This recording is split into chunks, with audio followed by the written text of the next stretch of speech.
Welcome to Extraterrestrial Reality. Well, it's the day after Vindication Day, and as we all know, we now have the absolute end-all proof that shows that there is some sort of non-human intelligent presence on this planet. We have the video evidence that was compiled by crime scene reconstruction expert Scott Roeder, along with his assistant, Louis Castillo, who has a doctorate in computer animation, and they have explained in the previous podcast how this image was never tampered with. It actually shows some sort of entity appearing behind that fence. There's no question about it, and that entity, as we now know, has the ability to cloak itself. These beings they have cloaking technology. They can make themselves invisible. Now there was some things I don't know. I guess before I even move forward here, I guess it's such a, it's going to take time. I just want to say this: there's a lot of people out there. I tell you what, most of the comments I've received so far on this online have been very positive. I got to say, a lot of people are really happy. A lot of people are accepting this as proof positive evidence finally. And that's great. There are some people out there who are still skeptical. I'm not going to, what are you going to do? You can't force someone to change their mind about something. I just think it's going to take a lot of us a long time to finally accept this. It's shattering for some of us. For some of us, we all knew. People who have studied it for decades, we've always known. People who have the experiences, they know too, for sure. But there's others out there it's just very hard. It's a hard pill to swallow. And there's actually some people in the UFO community who have contacted me, and they're still not convinced. And there's nothing I could do. At some point they'll accept it. I mean, we have this evidence. I think there's going to be more people that will look at this over time, and it will be verified. I believe I think it's concrete. I believe this is completely concrete evidence, and I don't think there's no going back from this point. I mean, it's all we can do is move forward and to speculate on what's going on with these beings. But there was some more amazing news I want to talk about with regard to this. Something I discovered today. I found it fascinating. And, now during the conversation I had with Scott Roeder the other night, and he was explaining how somehow there was 66% of the pixels in that image, and part of the image, only part of the image, where this cloudy, smoky area was, this cloaking technology at play was going on. Somehow only there was 66% of the pixels just missing somehow. Now, there's some very interesting corroborating evidence to go along with this. I actually received a email message from one of my followers, Christopher. Thank you, Christopher, for reminding me about this. It actually did cross my mind yesterday, but then I forgot to bring it up. But today I received a message from Christopher, one of my followers, and he reminded me about this, and it's something that I'm glad he reminded me of. Now, David Paulides, he makes those interesting documentaries, the Missing 411 documentaries. There was 3 of them so far. There was Missing 411, Missing 411, The Hunted, and then Missing 411, the UFO connection. The last one there, I actually did a review on it, I believe, last year. I really enjoyed those documentaries, by the way. But in the second documentary, Missing 411, The Hunted, at the end, the last segment was regarding a case involving Bruce Maccabee's wife, Jan. Now, Bruce Maccabee, he's an optical physicist. He's been in the UFO field for decades. I mean, I remember seeing him in documentaries back in the 70s. He was actually featured in the UFOs Are Real documentary from 1979, which I still say is one of the best ones ever made. And anyway, there was a story at the end of this documentary about an experience that happened with his wife, Jan. She went out hunting on August 29th, 2010. They live in Lima, Ohio. And she goes out hunting, and she's in the tree stand, and she sees this weird thing in a tree across from her. Now, I'm going to leave the link in the description so you could check out this documentary when you have a chance if you haven't seen it. But anyway, she's in the woods. She can hear the school band playing at the nearby high school in the distance. And she sees this something in the trees. It's like a predator type being, like the way Predator from the movie Predator from the 80s, what it looked like, the alien being that uses cloaking technology. Well, she sees this moving in the tree, something like that. She says it looked like a large piece of saran wrap. Uh, she saw it reaching from one tree over to another tree. It reached over 12 to 15 feet, and it was like like a blob. It just sucked itself into the other tree. Well, during this, she was shocked. Of course, she's Bruce Maccabee's wife, so of course the first thing she's going to do is pull out her camera to take a picture, and she does. She takes a picture of it. And meanwhile, at the same time, while she was out experiencing this, around the same time, the high school band was playing, and they saw this bright light hovering over the football field as they were, practicing band. And anyway, when their nephew Matthew called them up or let them know later on after this event happened. Let them know that there was this weird UFO hovering over the field, and it happened to be around the same time as when Jan took the picture. And for some strange reason, Jan forgot about this. She didn't go. You think she would have got done hunting and went running home to show her husband Bruce Maccabee, this guy who's been talking about UFOs his whole life. Do you think she would have been all excited? But for some strange reason, she forgot about it until their nephew contacted them to let them know about this UFO. I guess it was the next day. Well, anyway, she remembered then, and she pulls out her camera, and Bruce looks at it, and you can't really see. I'm going to pull the picture up here. This was a screenshot right from the documentary of the image that Jan Maccabee had taken. As you could see, you don't really see anything in there. It's just this blurry nothingness, Now, the interesting part to this. So now this is what Bruce Maccabee says. He says that the camera's maximum resolution capacity was 1600 by 1200. Okay, but the image that she got out of it, Jan got out of this, was 528 by 400. Now, when you do the math on that, that's 66% less resolution than the maximum resolution allowed on that camera. And I just find that I'm not sure if that could be a coincidence. I don't know if that's I just don't know about whether that's a coincidence or not. I'm just not so sure about that one, because isn't it ironic then that in the analysis by Scott Roeder regarding the Vegas image, where that one section of the video where there was that fog, where there was over the fence, that cloaking technology at play going on over the fence, he found that there was 66% of the pixels were missing. And now in this case from 2010 involving something similar, some sort of a creature using some cloaking technology, it's 66% less than the highest resolution capacity of the camera. It seems like there's a connection here to me. Actually, Maccabee says those numbers, the 528 by 400, they don't exist. He says, I don't know how to get it to do that resolution. You'd have to get into it and rewire it somehow. That's what he said. So I just find it very interesting that in that case, again, now apparently Jan had the camera set at 1024 by 768, but if you go based on the highest resolution, it is 66%. Now the percentage would be different for the 1024 by 768, but the camera's maximum resolution capacity ability was 1600 by 1200, and the image that came out was 528 by 400, which is an impossible number. The camera didn't offer that resolution, and when you do the math, that means that the picture was 66% less than what the capacity allowed. So I find that very interesting. The number pops up again. And I like Scott Roeder says. Scott Roeder says he doesn't believe in coincidences. And anyway, let's just play that clip with Scott Roeder from the other day, which I find very interesting. What we've done is we've isolated a piece of the background, and inside of that yellow square is the tree branches that are above the fence. And then when we get to the other square, so bring that over, and that's off to the side. So we know that that's real. That's part of the environment. And now we've got the head that comes in with the smoke around it and the cloaking or whatever. And we've identified this same exact area that we identified before, same exact area, and then bring it up and compare it side by side and pause it there. This is not part of the background. This is an artifact that this being, through its technology, some kind of a lag in its cloaking device, in that because it's cloaking with whatever background it's in where it was before.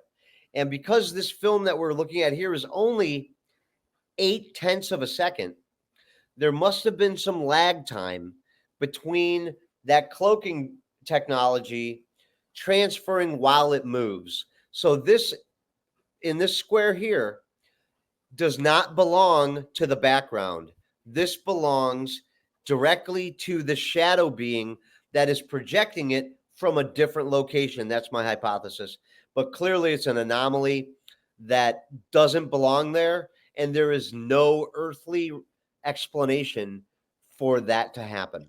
So we used AI software to analyze all this, and inside of that yellow square right there, that kind of a weird shape there, there are a number of pixels, and those pixels have been diminished by 66%. It's a weird number, but that's the number that we got when we did the computer software analysis. These pixels have been deleted by 2/3. There's no explanation for that whatsoever, other than some sort of a force or technology or something that is interfering with the camera's ability to capture the image. So as you can see, that pretty much corroborates what's going on here. Basically, these beings have the ability to make themselves invisible. Now, I've always talked about my own experiences. I usually talk about the first two, the one with the hand, the hand that I saw, the three-fingered hand creature. Then, of course, the UFO sighting I had in the 1990s while fishing. And then there's a third incident, which I don't know how to classify it, other than to say that my dog disappeared magically and then reappeared 2.5 hours later. And I'm not going to get into the whole story. I'll leave a link or whatever for the. I just talked about it recently, a few weeks ago, I believe.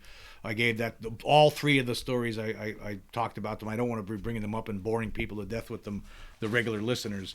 But obviously, I know. Now I can't say. I was saying if it was a extraterrestrial that was responsible for the experience I had in Hawaii back in 2007. Well, obviously it could have been. I mean, based on what we're hearing here, these things could make themselves invisible where you can't see them. Now, I mean, you think about the image that we're talking about here. We were looking at this for a whole year. I mean, almost 10 months. I mean, 9 months. It's been out there in the public realm, but yet. Nobody really noticed. Now, some people noticed it. Obviously, some people noticed it, but now we could see it. Now that it's clear, it's been made very clear. And I also want to point out, I did get there's been objections to this evidence that we presented. I got some message from somebody saying, "Oh, this ain't the same video that Angel originally posted." Well, I went to Angel's original YouTube video that he actually put out 9 months ago, and I'm going to play a little segment from it here. And you'll notice that he actually was telling us that right from the get-go. I mean, that video starts right when that thing's shadow shows up. He was saying you can't. Well, you could hear him saying right before this, before he presents it, that you could see. He says you could see it, but it's really hard. But it's there, and he was right. That's what he was trying to tell us. He was trying to tell us this. That's what he was trying to point out, was the being right there above the fence. You could see it. That's what he was talking about. Here, check this out. He told me to go inside the house. At this point, we all freaking out, me and my family. And here's the video where we were in the backyard area. You cannot see it too good, but on camera, but it's there. Here's the video.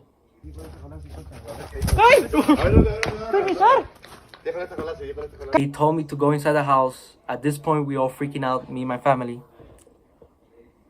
And here's the video where we were in the backyard area. You cannot see it too good, but on camera, but it's there. Here's the video.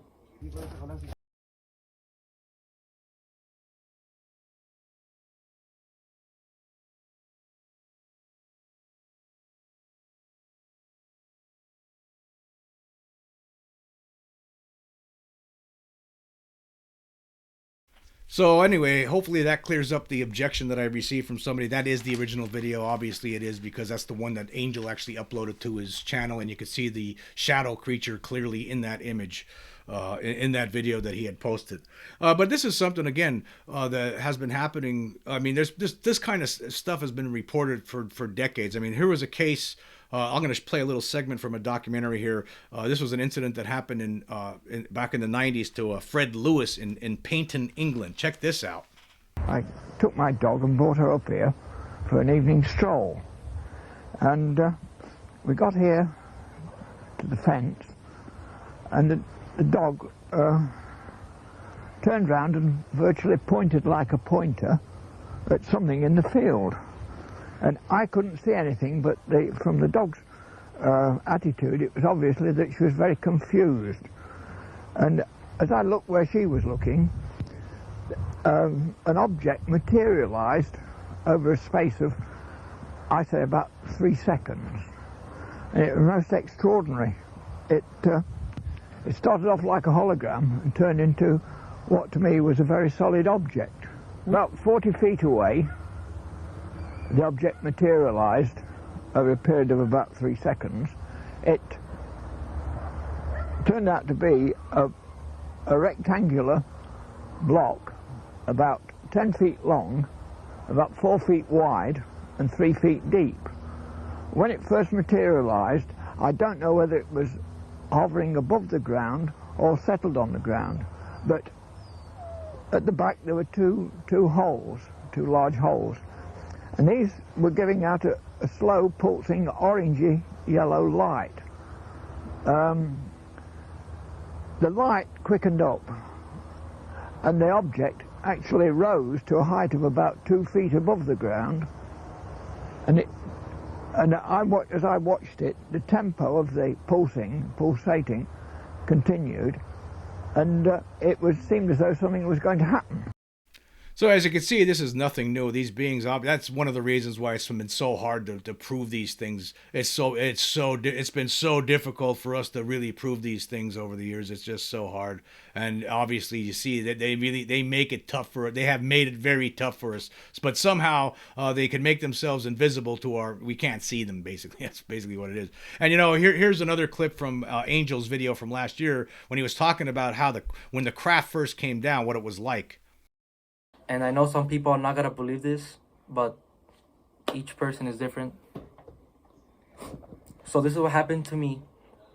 Keep in mind, this is midnight and I'm fixing a truck in my backyard. At this point, I'm only with my brother and I hear something fall from the sky.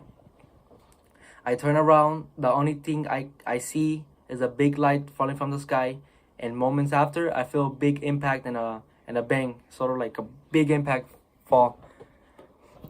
And me and my brother looked at each other and we were scared, but when the impact happened, it was sort of like a shock wave, like an out-of-body experience.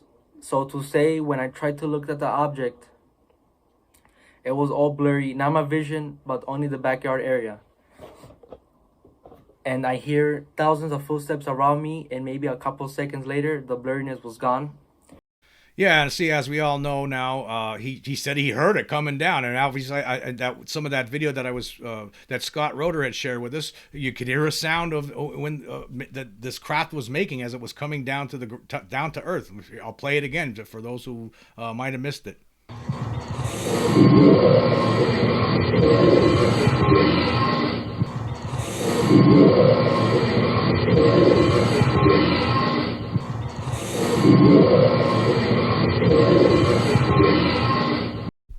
So there you go. I just want to lay this out here. What my hypothesis is that this doesn't make me right. I just want to make that clear. This is just a hypothesis of what's going on here.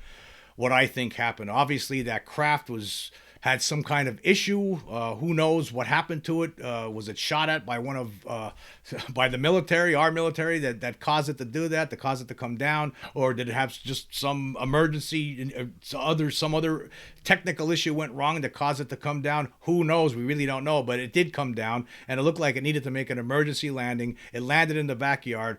Angel said that it sounded like he heard hundreds of footsteps all around him. I think there were more beings in the yard than just those two tall ones. I think there was probably other things in there. There's been people, a lot of people have been pointing out to me that there was other evidence that shows beings, multiple beings hiding out behind the heavy equipment they have in their yard. That's something that needs to be looked at more. That hopefully more video experts are going to check this out and do a closer analysis on it, as well as corroborate Scott Roeder's analysis on this.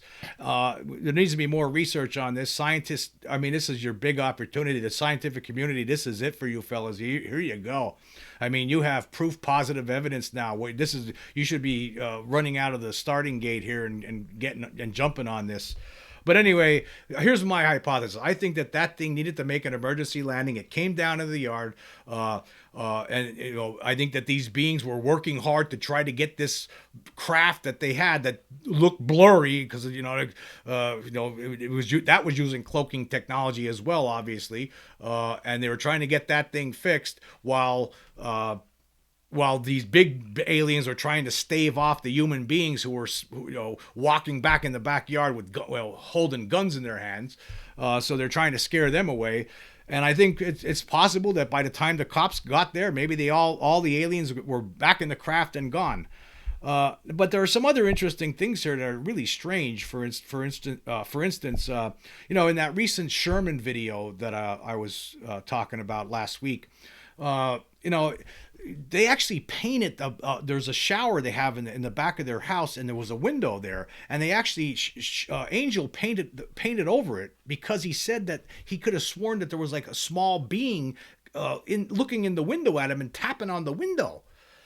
I mean, unless those beings were still hiding out there or something, or maybe one was left behind like E.T., I don't know, but something really weird is going on there. And the fact that the government was interested in this, they're saying Homeland Security was interested in it, and Homeland Security has a camera in the backyard. Angel said that again to Sherman last week. So something really strange was going on there. I have no explanation as to how this thing happened, or what happened, or how it ended, how it concluded, or maybe it's still not concluded for all we know. I don't know what's going on there, but we do have the evidence now that shows that there's a non-human intelligence presence here on planet Earth. There is no doubt about it. It's like Scott Roeder said, it's 100% guarantee. He says, I guarantee it. That's what he says. He says there were two, not just... Scott Roeder pointed out last year that you could see two entities in that video, in the video that we were focused on. There was the one that scared the father and Angel as they were going into the backyard, that caused them to jump out. But and Scott might be right that the mother saw the other one, the shadow one, coming in, and that's what caused her to get out of Dodge. That's why they backed up. I'll tell you what, this family, they are very brave, these people, and they actually opened that gate up again to start looking back there, and they're filming it, and they're talking about they're seeing these things back there in the heavy equipment. This is real, folks. This is the evidence. This is the end game. We're there. We've hit the pay dirt. It's over now. And again, I don't know what the future holds. I don't know how the government's going to react to this. I would say this: it needs to bleed out slowly, I guess. I think, you think about this, it's going to be a shock for some people. Over the weekend on Sunday, before I did the show with Scott Roeder, I knew the evidence that he had already. He showed me some samples. And, I have skeptics in my family. One of my youngest brother, Sean, is a big time skeptic.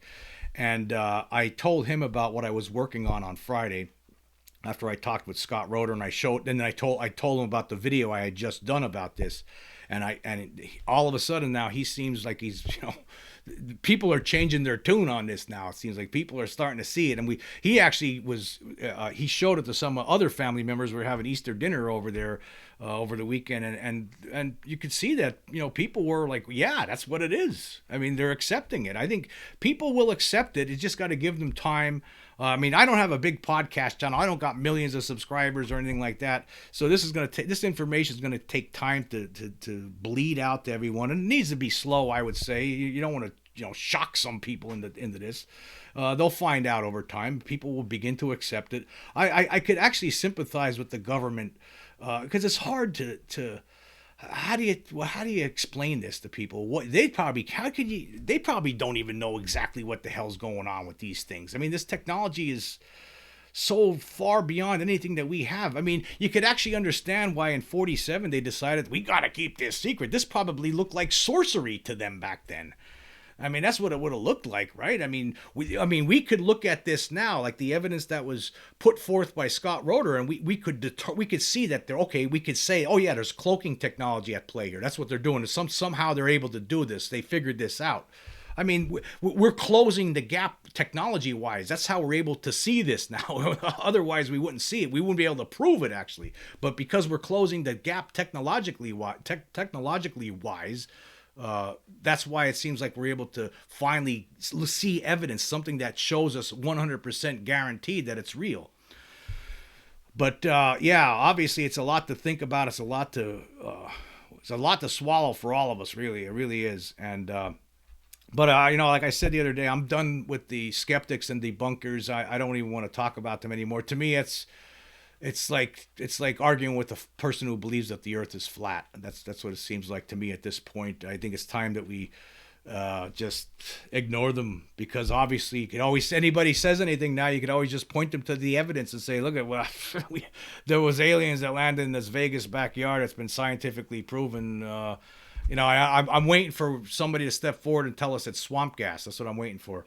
But we know now it's undeniable now. That's the undeniable evidence. This is basically a disclosure in a way. It was done via a grassroots effort. There's been people looking at these videos all over the internet over the past year, making videos on this incident, trying to figure out what we're looking at here. And rightfully so. This was a case that you know, people needed to stay focused on. Finally, it took us this long to realize, yes, there is something there. And we now, not only that, but we could prove it scientifically. That's awesome. And so I think it's a great time. It's a great time to be alive. I never thought I would be alive. This was like a bucket item list for me to see this, to see disclosure of some kind, to actually have that end all evidence that, you know, will remove the smiles from the jokers' faces who always laughed at people in the UFO community. This will wipe that away from them. And some of them don't laugh nervously while they still make jokes about it, but it's not going to matter. You know that you're right. No, you have guaranteed scientific evidence now that you could show them and say, well, you're wrong totally, because look at this and see this. There were just too many things that happened in this with this story. That family wasn't making up a lie. You know, for one thing, in Las Vegas, calling in a phony 911 call, that could land you 1 to 4 years in prison, right? You're not going to do that over something like this. You're going to try to pull a hoax off like that. You're just not going to do it.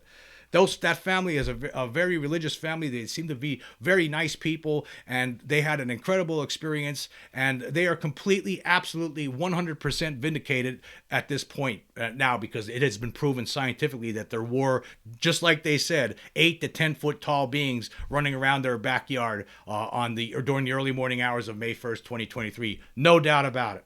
So it's time to move on, and actually, it's time for the scientific community now. It's no laughing matter anymore, right? There should be no stigma surrounding this anymore. That stigma it's gone now. It's just fizzling away. You know, as we speak, it's going away now as more and more people start opening up their eyes to this reality.